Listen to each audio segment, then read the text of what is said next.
নতুন প্রবাসীদের জন্য আরবি ভাষা শিখুন, চ্যানেলটি সাবস্ক্রাইব করুন। মুহান্দিস এর অর্থ প্রকৌশলী বা ইঞ্জিনিয়ার। আমরা বলি ইঞ্জিনিয়ার, আরবিতে বলতে হবে মুহান্দিস। মুহান্দিস এর অর্থ ইঞ্জিনিয়ার।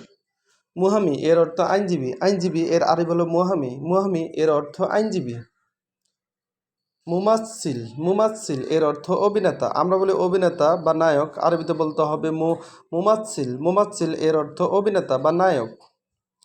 হাদ্দাদ এর অর্থ স্টিল পিকচার। স্টিল পিকচার বা স্টিলের মেস্তরি, একে বলতে হবে হাদ্দাদ। হাদ্দাদ এর অর্থ স্টিল পিকচার বা স্টিল মেস্তরি বা লোহার মেস্তরি। কারবাই এর অর্থ বিদ্যুৎ মেস্তরি। বিদ্যুৎ মেস্তরি এর আরবি হলো কারবাই। কারবাই এর অর্থ বিদ্যুৎ মেস্তরি। তাজির এর অর্থ ব্যবসায়ী। তাজির এর অর্থ ব্যবসায়ী। তাবিব এর অর্থ ডাক্তার। ডাক্তার এর আরবি হলো তাবিব। তাবিব এর অর্থ ডাক্তার। মুহামি এর অর্থ আইনজীবী। মুহামি এর অর্থ আইনজীবী। সাম্মাক এর অর্থ জেলে। জেলে এর আরবি হলো সাম্মাক। আমরা বলি যারা মাছ ধরে তাদেরকে জেলে। জেলে এর আরবি হলো সাম্মাক। সাম্মাক এর অর্থ জেলে। ভিডিওটি ভালো লাগলে অবশ্যই সাবস্ক্রাইব করুন এবং শেয়ার করুন।